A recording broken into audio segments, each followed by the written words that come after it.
morning. I am Anushka Athwani and I will be giving 5 oral presentations.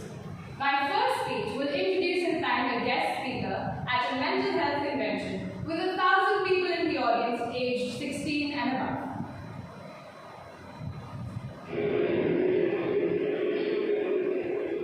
Good evening, everybody.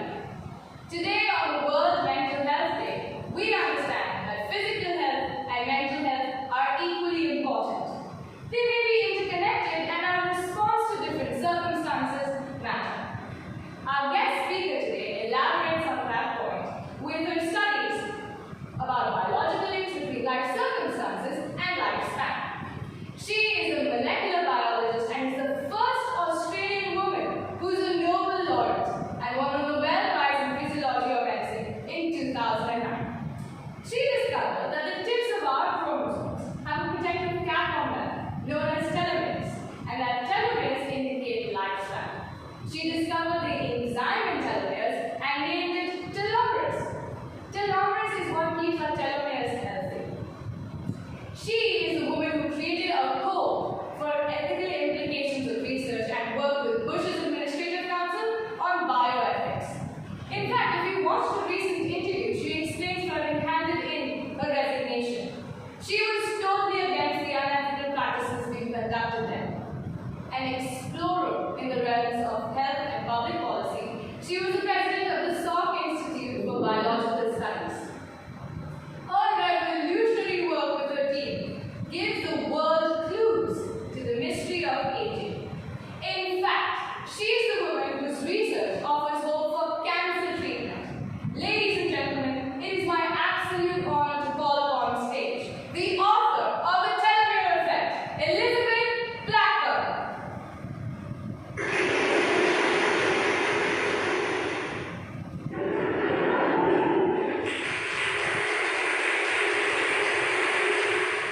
Goosebumps.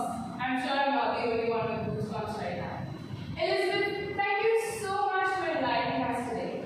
It was simply brilliant to hear you break down your complex research into simple analogies like the tips of chromosomes being like the tips of shoelaces. You've connected with every single person in the audience today. And if I may be emboldened to say so, you're such a romantic at heart for falling in love with your fellow lab rat. And that love inspired you to come to this wonderful conclusion. And by decorating your room with amino acids, you've made every 6-year-old rethink their decor. The way you mention your team and how they all helped to find out the protein and the genetic components of telomeres, and that the length of telomeres indicates the length of the lifespan, and too much of telomeres can cause cancer. This just blows my mind. You've given us the gift of understanding that we cannot control everything, but we can control our response to everything, and that attitude matters. I love that you could have easily concluded your research at a molecular level, but you thought about the greater impact, about even the life circumstances of a mother can affect the embryo. You are inspirational and so optimistic. You've given us all a healthy dose of telomeres. And we're inspired because every time there's a problem that's posed, you come up with a fact-based answer. You and your team have unveiled the secret of aging. Educated organizations all over that no beauty product can work as effectively as responding to a situation with a bring-it-on attitude.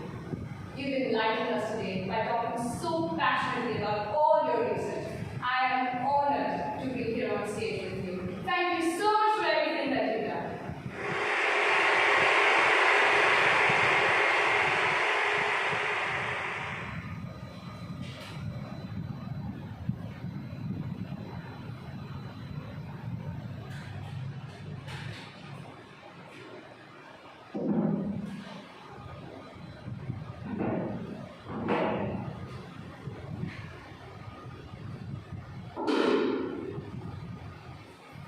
My next speech is a news feature told twice on the radio. My audience are the listeners tuned in.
This is your host Anushka, and I will be presenting to you the news that needs to be heard.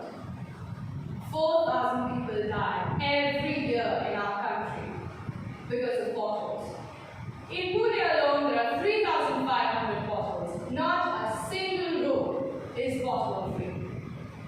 The PMC receives more than 80 complaints on a daily basis, and they are so slow to react that yesterday an elderly couple met with a horrible accident in Puragaon Park Lane number 6 at 4 p.m. The couple have been rushed to the ICU and are in critical condition as of now. Does the government need an accident to realize that the roads are completely fatal to their citizens? The insurance is blaming the PMC, but the PMC can never take responsibility for their own actions and are now blaming it on the laborers that were apparently assigned the job and they haven't executed it.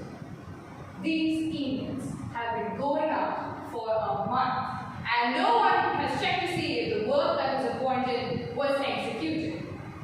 What is going on? Just yesterday, a 19-year-old couple lost his life. All the big accidents make it to the news, but there are countless unheard ones.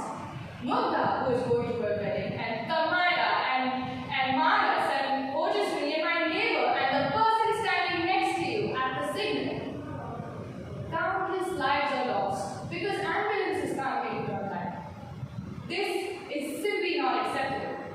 The roads are like the veins of the city and they need to be in perfect condition at all times. It's high time the PMC takes charge and repairs the roads that they promised they would immediately after the monsoon. It's April. Citizens of Pune, I urge you all to pick up your phone and take a photo of all horrible road conditions and upload it to pmcsupport.in. You can also use the WhatsApp number 7788 988 009. Let's start reporting.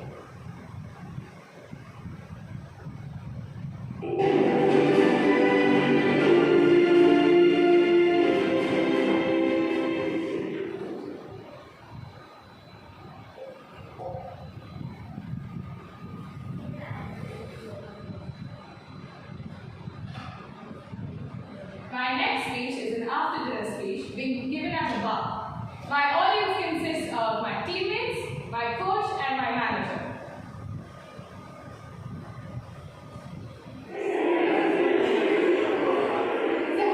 Settle down!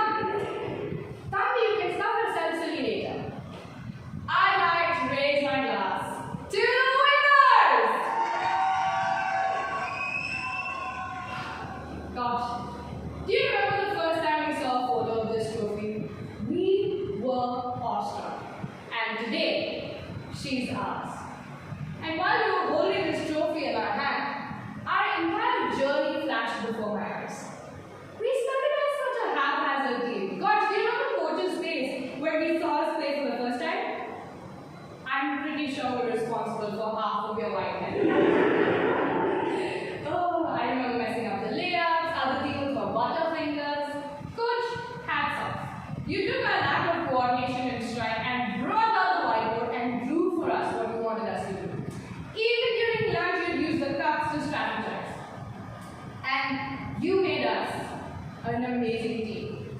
You know, if I close my eyes at any given point in the match, I know exactly where each of my teammates is, and that's all thanks to you.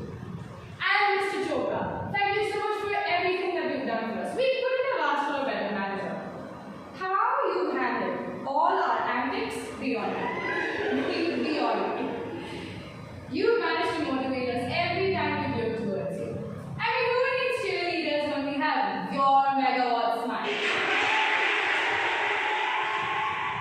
When we lost our first match, instead of scolding us, you brought a big bowl of popcorn to the dressing room and made us all watch that sports anime hype.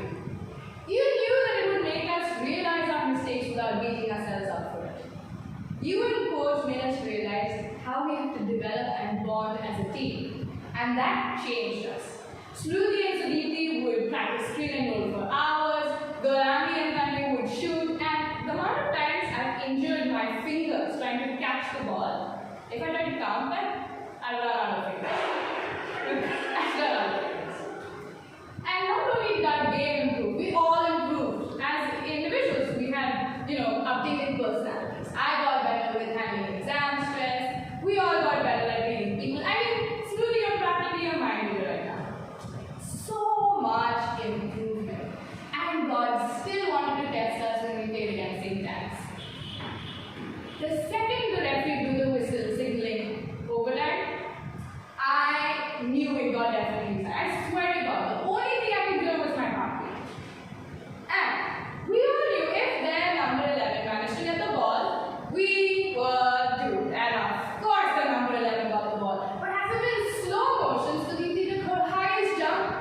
and blocked it. That, like clockwork, we were back into position and we won by one basket. And the day's match. I wouldn't wish this much stress and anxiety upon my worst enemy. We were neck to neck. Garandi was a silent rivalry with the point guard, and when coach had to explain to us all the mind games we had to play, I was terrified. Thank you. Thanks to you and hat-trick player, I felt like I could finally breathe again. I was huffing and puffing. And when I was attempting the three-pointer, and Garandi screamed nothing but net, and the roar when it went in. Chills, I have chills. We have never played like this before. We were like magic. All our senses were sharper, and this was all because of coach and our manager. Mr. Chopra, thank you so much. Both of you have made us the winning team. And girls, thank you for telling everybody exactly how a winning team should play. 3 cheers for us! Hooray! Hooray! Hooray!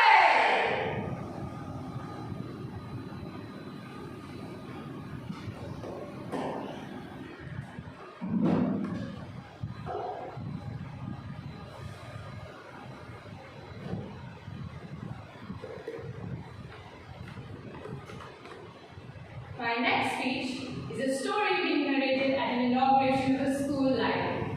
My audience consists of 6-year-old children, 7 of them, a couple of teachers, and library staff. Good morning! Hello!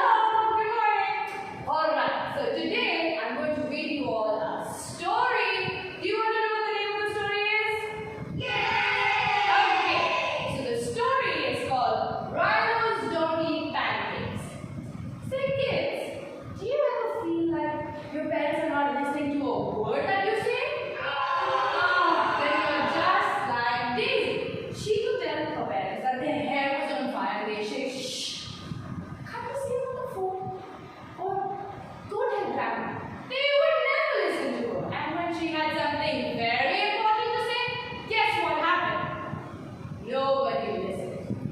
So she was eating her breakfast, pancakes, in the morning, when a big purple rhino walked into the room. It was so hungry, it took a bite out of the pancake. I know, so she was terrified. Then she ran to her mom. Mom, there's a huge. Go tell Dad, he'll take care of the spider. Spider? What? Dad, there's a huge, very scary huge. I'll take care of the spider later. Can't you see I'm busy? But it's not a spider. It's a big purple rhino. But as usual, nobody listened. In the meantime, Rhino made himself right at home. You know, Daisy opened the door to the bathroom once and saw him there. And she realized that her parents were not going to listen to her anytime soon. So she became friends with the rhino. They played all sorts of games together. They were seesaw for hours, looked at eating pizzas together, and no one noticed until the pancakes ran out. Who ate all the pancakes? Well, the rhino did. Rhinos don't eat pancakes. Oh, I swear this one does. I saw it in the kitchen. In the kitchen? Asked Dad. In the kitchen? Asked Mom. Oh, Mom, I roared with laughter. What's next? I shouted in the toilet. Oh, and they couldn't stop laughing. And Daisy felt so bad. Her parents never listened to her. In fact, Rhino had to console her with his little horn. Anyways, the next morning, Daisy's parents had a surprise for her. We're going to the zoo! And you'll see, a real rhino doesn't eat pancakes. Now, she knew her parents would be silly, but she went along to the zoo anyways. And what's this? Missing! Big purple rhino likes pancakes. If found, please call the zoo. Great! Oh, that explains the pancakes. Well, they rushed back home and guess what they saw there? The biggest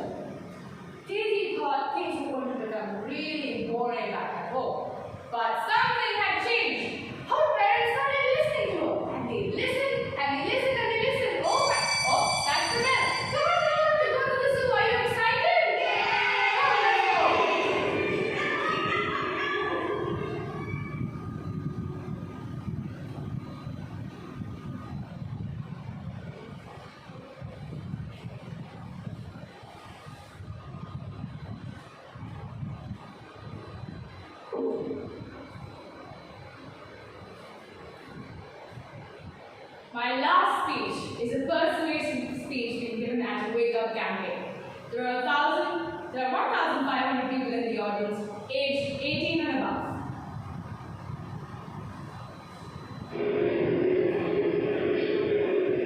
Good evening, everybody. Good evening. I am Anushka, Athwani, and today I will be shedding some much-needed light on the media that we consume. Take a look at these clips.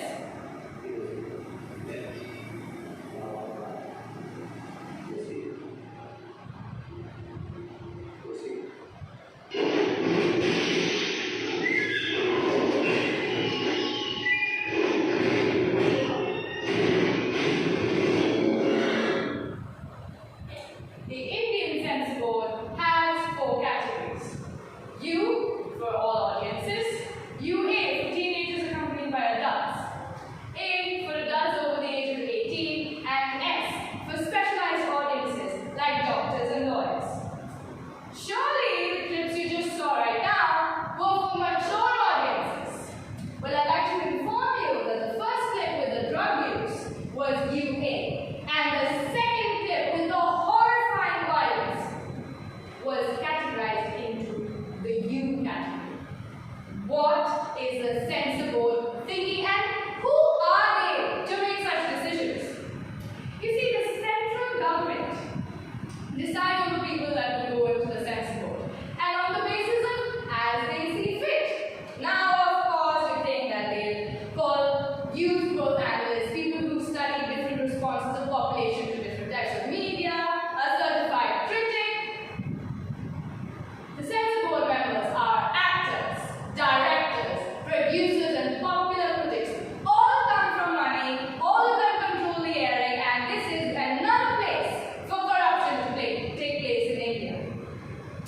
And I'm sure all these certified members of the Censor Board have some guidelines to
Okay, that was hopefully nice.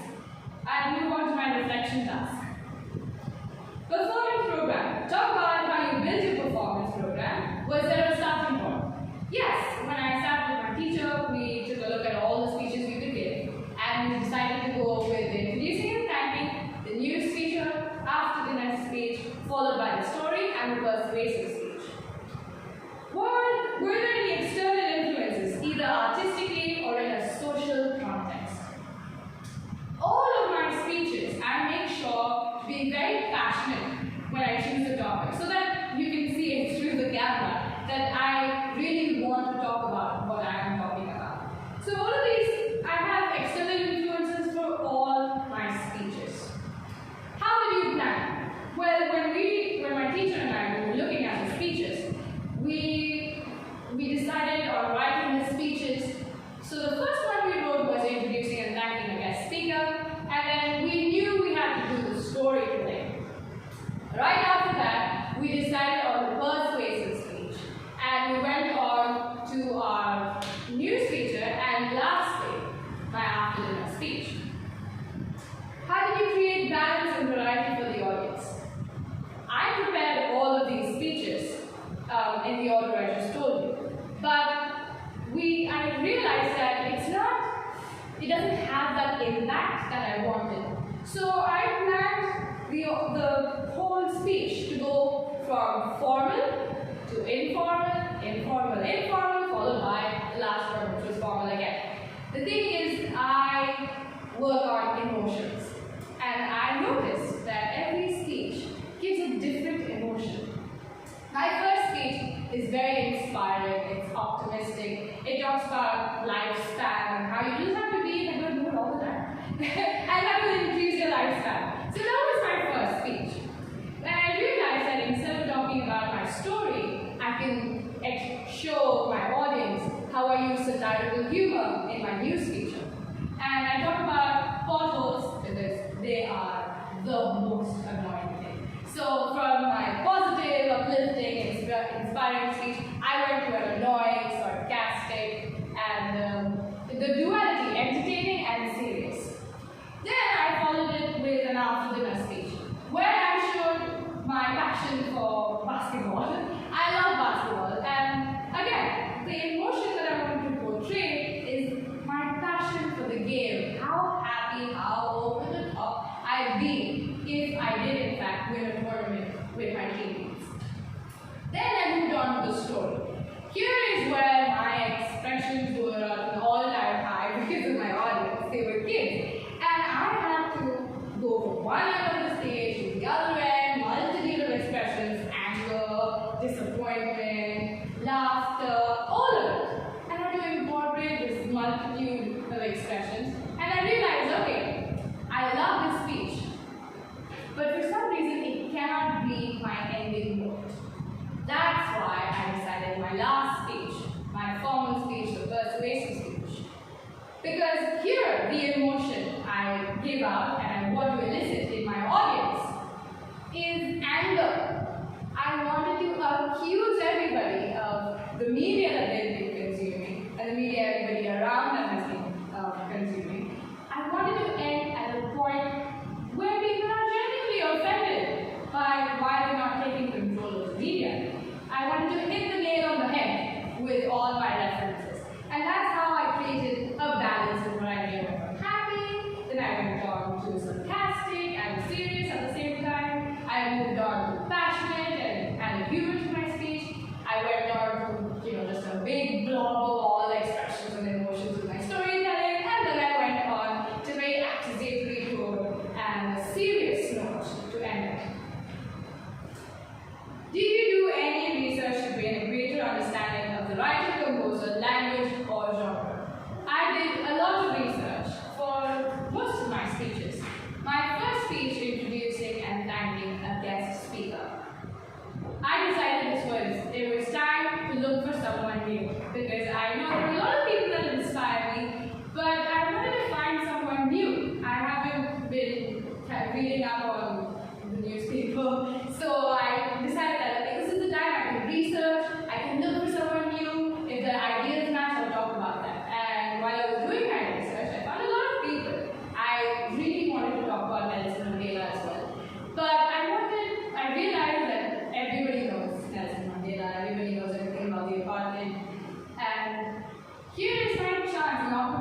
something that not a lot of people have heard of.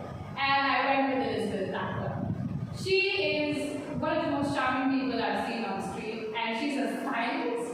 I don't know how that is. But I researched, first of all, who should I speak about? And then I went on and read up all her research, how her research helped a lot of people, what does her team do, did she do this alone? And when I made my speech, my first attempt, I realized that it was missing a connection. Then I started researching about her interviews, how she talks during an interview. I started gaining a greater understanding of her personality. And that's what I incorporated in my speech, the fact that she's funny, the fact that she's so adorable and so romantic at heart, the fact that she inspires everybody that she talks to. That was the research I did for my first speech. For my second speech, news feature, as I told you all before, I talk about the things I want to talk about and I think need to be spoken about.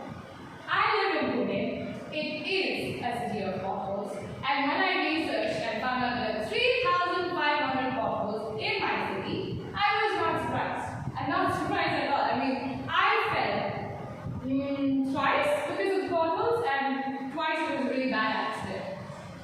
And the research that I had to do about these potholes are how many, where, why isn't there anybody repairing the roads? Alright, if no one's repairing the roads, where do I complain? And then I had to read up about the redressal systems, about how everybody complains to the BMC, but there's no response. And what happens when the BMC? What do you need for a BMC to react? That's what I had to research about. For my third speech, the after speech, this speech was a breeze. I didn't have to research about it because I already know how to play basketball. So all the jargon, the layouts and the screen and road, that was in my back pocket. But I did have to understand, alright, now I will talk about my entire team. I should look at my teammates, I should look at my coach, because they won't be everywhere. I am speaking to certain people. So that is what I practiced. And you'd say I looked at other people as research when they were presenting. And if they're talking to a small group where they make eye contact with everyone, or they're talking to a very large audience where they make a general eye contact. For my fourth speech, the storytelling, I thought it would be a breeze, but it wasn't. And I had to make sure to perform in front of actual children. Because I'm a dancer, I'm very expressive, but I didn't know how expressive I had to be to capture the attention of students, children, for the entirety of the storytelling. And it was really difficult. All the speeches, I had research about the content. This speech, I had research about the delivery of the speech. Because children are so distracted. Any sound, someone burping in the audience, someone is snoring, someone is looking somewhere else, and then everybody will look there. You have to make sure that you are the one thing they don't want to take their eyes off. That's what I researched about for my storytelling. As for my persuasive speech, I made sure to do a lot of research on the topic. Again, like the first speech, I will also go with which topic, what should I talk about? There's so many things to talk about. You can talk about feminism, anything to do with religion, anything to do with politics, anything, the Black Lives Matter. But I decided, for the past 2 years in the pandemic, everybody has asked me this question. What have you been watching on Netflix? And I said, aha! Found my topic. After all that research, I found out that I had to speak about media consumption. Because more than anything, for the past 2 years, I have consumed, inhaled media like anything. And to know the impact it has. And to inform people about the impact media has. Like, if I see a lot of kids watching shows that are not meant for them, and their childhood is stripped away from them. And they're not supposed to watch it. So I had to do a lot of research about media consumption, and I had so much content, so I had to sift through all of it. And I could speak for hours about media consumption. I had to sift through all of it, I made sure my clips irritate the audience. Oh, this one is for children. The children are watching the movie. And that's how I went about my research. Personal response. Talk about 1 or 2 items in your program that you found challenging and consider how you approach them in rehearsal. What skills were needed to approach this challenge? Well, 2 difficult speeches I had were the persuasive speech and the storytelling. For my storytelling, like I told you before, I had to actually practice in front of children because I wasn't as engaging as I thought it would be. And for hours, I had 3 sessions with kids, and I had to make sure that they understand what I'm saying, I'm not going too fast. So that was a difficult speech. For my persuasive speech, I had a really hard time. There's so much content to sift through it, and I get very attached to what I'm saying. So if I really like the point, and then my teacher said, well, it's not as impactful as the others, let's try moving on to something that's very impactful, and I had to let go of that point. So cutting down my speech. And the skills that were needed, I need to be very expressive and an all-time high on energy for both of my speeches. Something I had to really practice and pace myself through because I am doing 3 speeches before these 2. And I needed the all vocal variety, physical expression, physical gestures, expressions, all of it for my storytelling. And for my persuasive speech, I needed to have a commanding presence. I needed my voice to reach my audience of 1,500 people and impact them. How would you approach a similar challenge again? Because I have to understand my audience first and foremost before even drafting a speech, I would definitely approach a similar challenge by very observantly understanding the nuances of what an audience does, how they respond to different circumstances, what you could add to it to make them give out a better reaction in a response. Health and safety. With reference to your own personal well-being and stamina, talk about how you prepare yourself for the items you deliver. Safe practice on the stage. Well, as you can see, there are no live wires around. I've got my costumes and props to a minimum. That's because I am very clumsy and it's very possible for me to just trip over a wire during my presentation.